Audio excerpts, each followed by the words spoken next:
कार्यक्रम के तमाम सुनने वालों को अरुण पांडे का नमस्कार और श्रोताओं आपको एक बार फिर से शुभकामनाएं।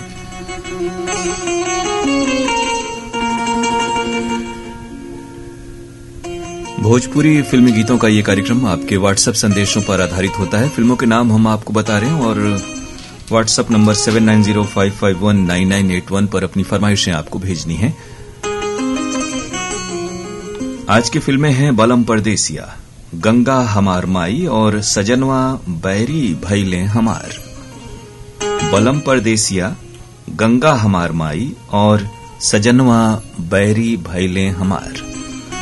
संदेश में सबसे पहले फिल्म का नाम लिखें, उसके बाद गीत के बोल, अपना नाम और जगह का नाम।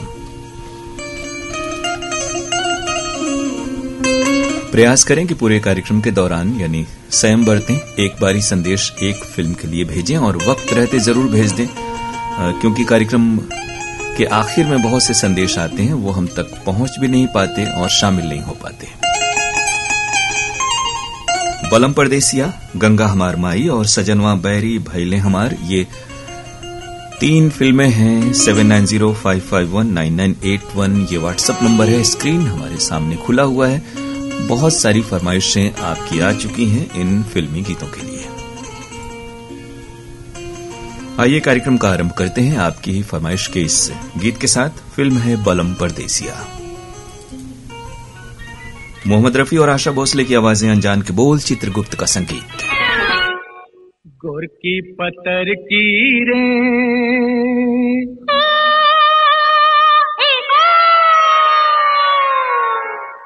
चौड़ी पतर की रे मारे गुललवा जियरा उड़ी उड़ी जाए। गोर की पतर की रे मारे गुललवा जियरा उड़ी उड़ी जाए। सैया संवर कारी हो सैया संवर कारी तोड़ी नजरिया जिया में गड़ी गड़ी जाए। सैया संवर कारी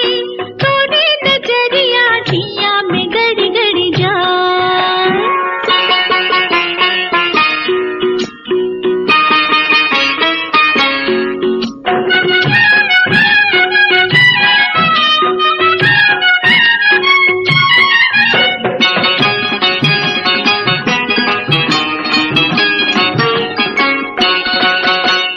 गोरिया खेतवा के यारी कहे मारे गजब सिसकारी। गोरिया खेतवा के यारी कहे मारे गजब सिसकारी।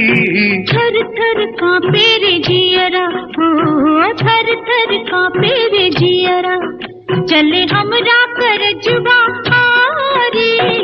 नाजुक देहिया लचके जैसे, नाजुक देहिया लचके जैसे, बौरल अमवा के डारे। सुन तोरी बोलिया रे हो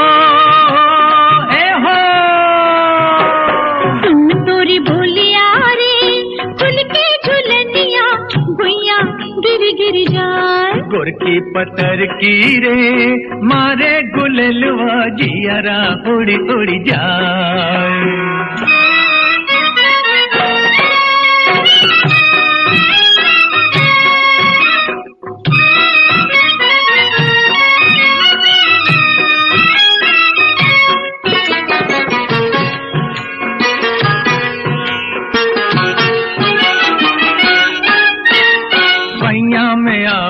मट्टी के अब लाज शरम बिसरादा। बहिया में आवासी मट्टी के अब लाज शरम बिसरादा। मंगिया भर के सिनूरवा, हो मंगिया भर के सिनूरवा, पिया पहले सुहागिन बना दे। तोहरे कारण सुलगे मनवा, तोहरे कारण सुलगे मनवा, तू ही अगिया बुझादा। हमारे सुगनवारे मोरे सुगनवारे तो से लिपट के मैना। बलम परदेसिया फिल्म का युगल गीत फरमाइशें आप सबकी। इमरती यादव, ग्राम भट्टी पोस्ट सकलडीहा चंदौली से। ये व्हाट्सएप संदेश है अशोक कुमार प्रजापति, आकाश प्रजापति, शिव प्रकाश प्रजापति, राहुल प्रजापति का कोरोता वाराणसी से आया हुआ।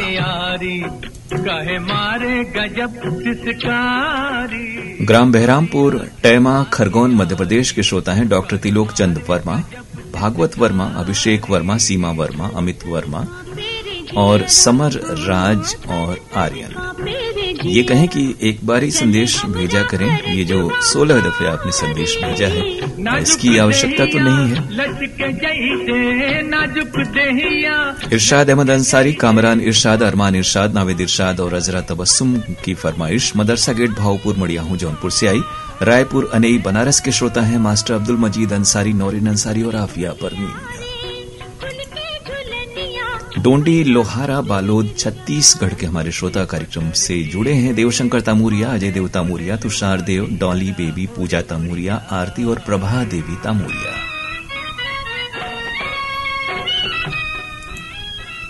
जमानिया गाजीपुर के श्रोता सुरेश जायसवाल, उर्मिला, दीपक और स्वाति जायसवाल। स्टेशन रोड जमानिया से आशुतोष और अभिनव जायसवाल। गमरिया जमशेदपुर से विपिन, स्वाति देव कुमार और आर्य कुमार जायसवाल, साथ में एसपी जायसवाल और डिम्पल जायसवाल जमानिया से।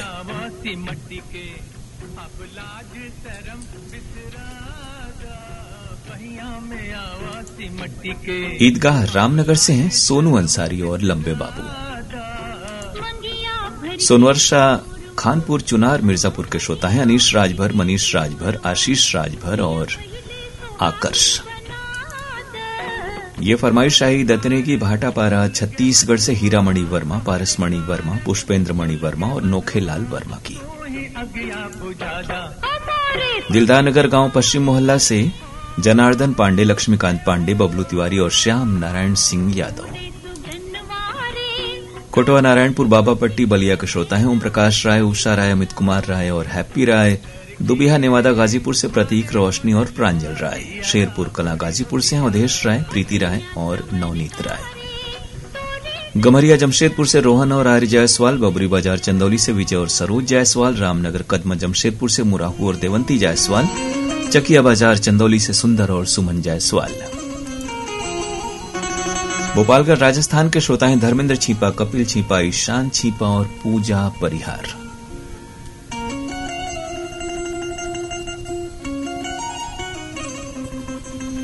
और अब कार्यक्रम की अगली पेशकश। फिल्म है सजनवा बैरी भैले हमार।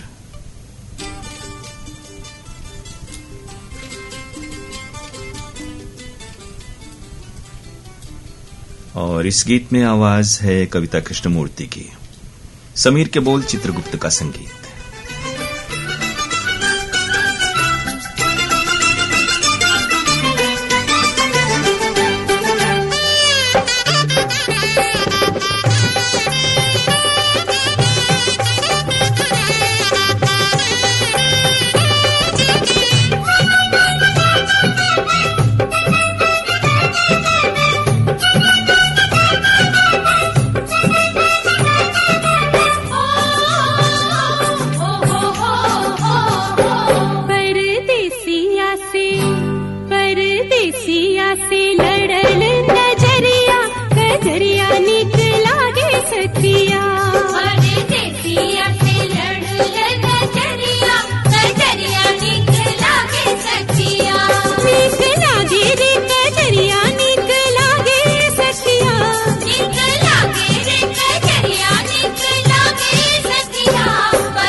सजनवा बैरी भैले हमार फिल्म का ये गीत आप सुन रहे थे कविता कृष्णमूर्ति और साथियों की आवाजों में। समीर के बोल, चित्रगुप्त का संगीत और फरमाइशें आई आप सबकी।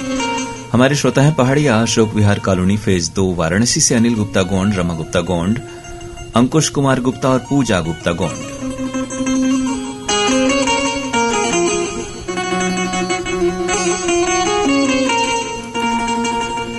शिवा गोप, प्रेम गोप, शिवांश गोप, संगीता गोप, लिपि गोप और दीपाली गोप की फरमाइश पश्चिमी सिंहभूम चाईबासा झारखंड से आई है।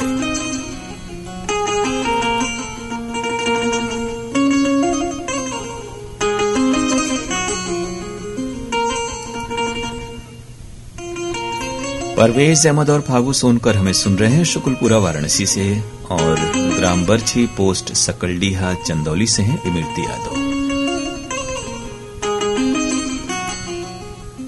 शिवराजपुर चुनार मिर्जापुर से ये फरमाइश आर अश्विन, शानू, शोभनाथ अवस्थी और उनके मित्रों की आई है। देवीचरण सिंह विनायक नगर कॉलोनी अमरा बाईपास वाराणसी से हैं। गिरिया पलारी से हैं वीरेंद्र साहू और आशीष साहू।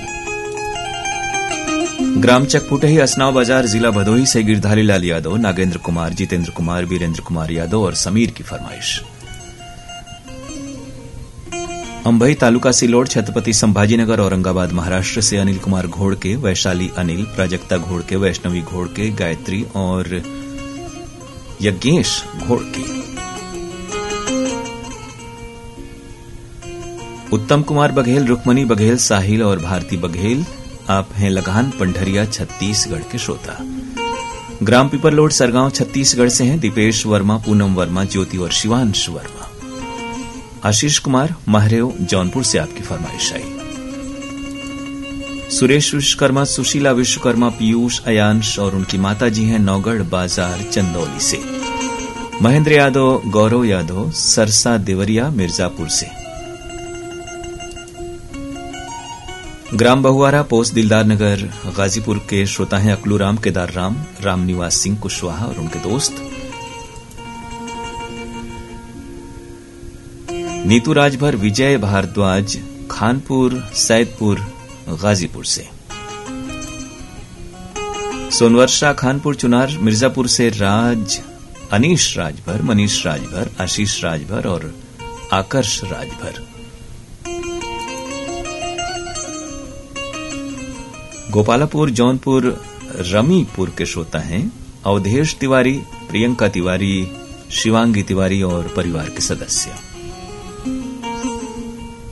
पद्मा टॉकीज, नेपानगर, मध्य प्रदेश के श्रोता हैं सुदर्शन शाह, पल्लवी शाह, प्रखर शाह, कुशल शाह, नीति और सुरभि शाह, साथ में अश्विन शाह। वंश नारायण प्रजापति, सितारा देवी प्रजापति, रिया कुमारी प्रजापति, अनुराग कुमार प्रजापति, किशन कुमार प्रजापति और माता पिता हैं ग्राम घूरो, नियामताबाद चंदौली से। बलकरण वर्मा, अंजनी ज्योति वर्मा, सूरज कुशल वर्मा और राजेंद्र माधव वर्मा सुन रहे हैं बठेना पाटन, दुर्ग छत्तीसगढ़ से। हसनैन रजा, शिप्तैन रजा, समीर, मखदूम नगर बजरडीहा वाराणसी से हैं।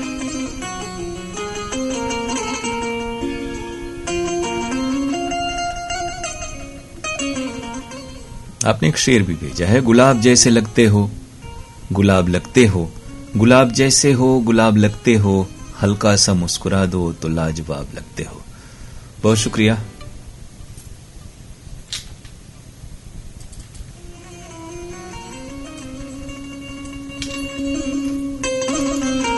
ये फरमाइश रामेश्वर गुप्ता, यश गुप्ता, दीक्षा गुप्ता, अंश गुप्ता, सिद्धांत गुप्ता, सिद्धि गुप्ता और विवेक गुप्ता की है। ग्राम बगही बेल्हारी ये जगह है। नियामताबाद ग्राम सरने से हैं जितेंद्र गुप्ता, खुशबू गुप्ता, वेदांश गुप्ता और नयन गुप्ता। कोमल सेन, तोशन सेन, विनायक सेन हमें सुन रहे हैं सोंगा धमतरी छत्तीसगढ़ से।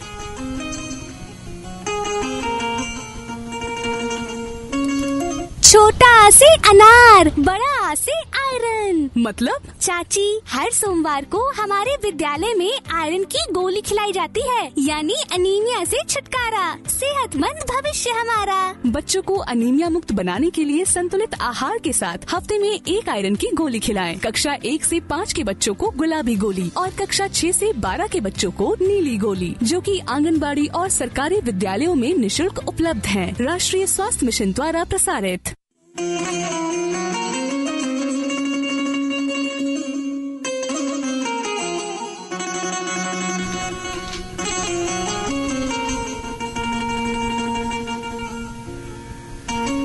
स्वागत है आपका श्रोताओं एक बार फिर से कार्यक्रम फरमाइश गीत एक्सप्रेस में। ये कार्यक्रम आपके व्हाट्सएप संदेशों पर आधारित होता है। अब एक ही फिल्म है गंगा हमार माई, उसका गीत आप सुनेंगे। उसके पहले आपको बता दें कि परसों यानी बुधवार को आप कार्यक्रम हेलो फोन इन फरमाइश के लिए बातें कर सकते हैं 0542-222-1052 इस नंबर पर सुबह 10:30 से 11:15 बजे के बीच।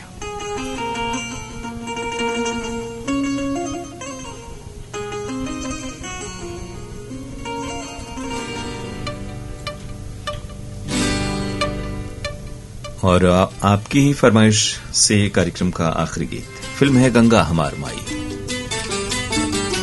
अलका याग्निक और सुरेश वाडकर की आवाजें हैं।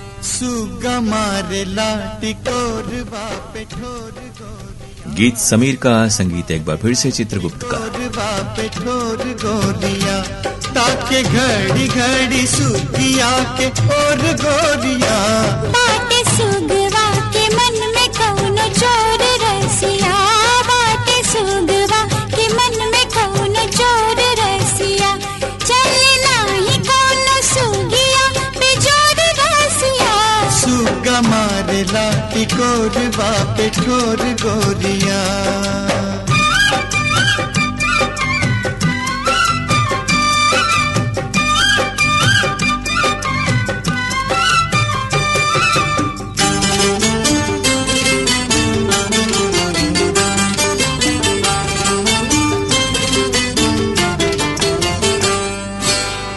सुगिया के जब से देख ले बसुगवा, सुगिया के जब से देख ले बसुगवा, बिसरल बाटे देख जियरा के सुधवा, जियरा के सुधवा। कितना कितना सुगिया के मनवा बा कठोर गोरिया, बाटे सुगवा के मन में कौनो चोर रसिया, बाटे सुगवा के मन में कौनो चोर रसिया।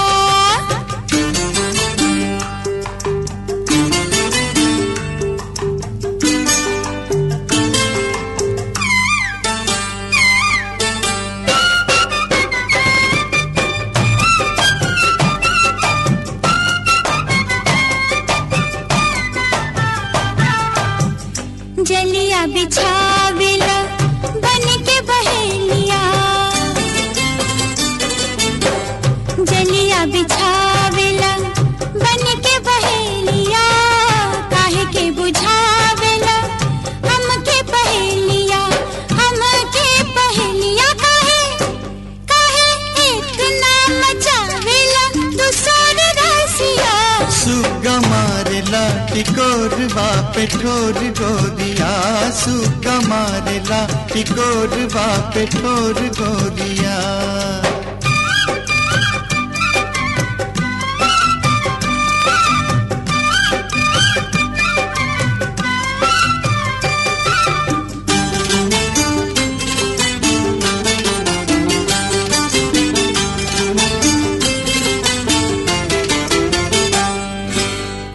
तोरी मोरी सुगिया रे अमर प्रीतिया, तोरी मोरी सुगिया रे अमर प्रीतिया। अखियां बसल ऐसे तोहरी सुरतिया, तोहरी सुरतिया, जैसे जैसे चनवा के मनवा में चकोर रसिया। सुगा मारे लाठी कोरबा पे ठोर गोरिया, सुगा मारे लाठी कोरबा पे ठोर गोरिया। चले नाही कौनो सुगिया बेजोर रसिया, सुगा मारे लाठी कोरबा पे ठोर। गंगा हमार माई फिल्म का युगल गीत, अलका याग्निक और सुरेश वाडकर की आवाजें, फरमाइशें आप सबकी। पटेल नगर मुगलसराय से हमारे श्रोता हैं सुनील कुमार सिंह।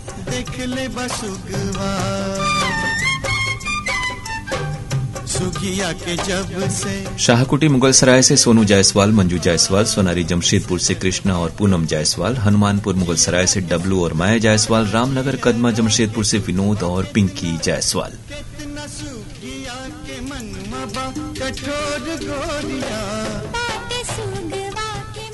गोविंदपुर जीटी रोड रोहनिया वाराणसी के श्रोता हैं सुजीत विश्वकर्मा, रामजी पटेल, आनंद यादव और हरगेन प्रजापति। गमरिया जमशेदपुर से विपिन, स्वाति, देव कुमार और आर्य कुमार जायसवाल। शम्स तबरेज, शाहिद परवेज, कौसैन अख्तर, अकील अहमद, हबीब अंसारी, मखदूम नगर बजरडीहा वाराणसी के श्रोता हैं। देवीचरण सिंह, रामगढ़ चुनार मिर्जापुर से।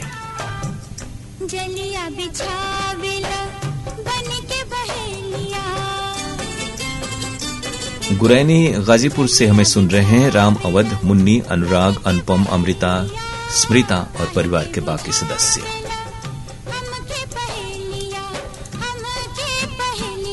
गोपालापुर, जौनपुर, रमीपुर से अवधेश तिवारी, प्रियंका तिवारी, शिवांगी तिवारी और परिवार के सदस्य। मदरसा गेट, भावपुर, मड़ियाहू, जौनपुर से ये फरमाइश इरशाद अहमद अंसारी, कामरान इरशाद, अरमान इरशाद, नावेद इरशाद और अजरा तबस्सुम की है। साथ में है रायपुर नई बनारस से मास्टर अब्दुल मजीद अंसारी, नौरीन अंसारी और आफिया परवीन। तकिया मड़ियाहू, जौनपुर से जमील अहमद शाह और अल्तमश शाह। जमील जी हमारे वो श्रोता हैं जो प्रोग्राम में फोन किया करते थे, इन दिनों आपके फोन नहीं लग रहे हैं या फिर कहीं आपकी मसरूफियत होगी, इंतजार है आपका। कार्तिक और उनकी माताजी हैं शांति देवी, शिवराजपुर चुनार मिर्जापुर से। दिलदानगर गांव गाजीपुर से पारसनाथ सिंह, इब्रार रायनी, सरफराज अंसारी और कयूम शाह।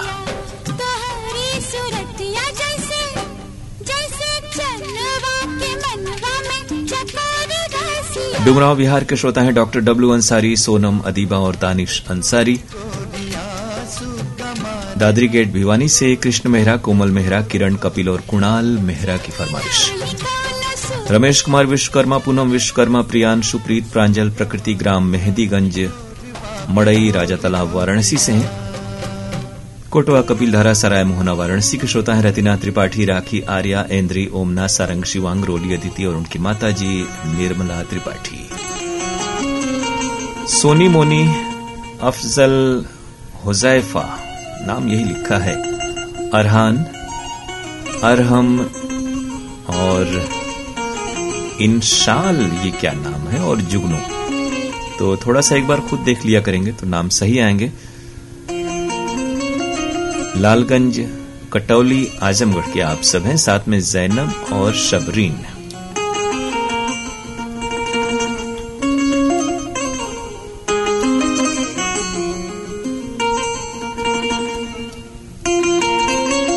सुरेश विश्वकर्मा, सुशीला विश्वकर्मा, पीयूष, अयांश और उनकी माताजी हैं नौगढ़ बाजार चंदौली से।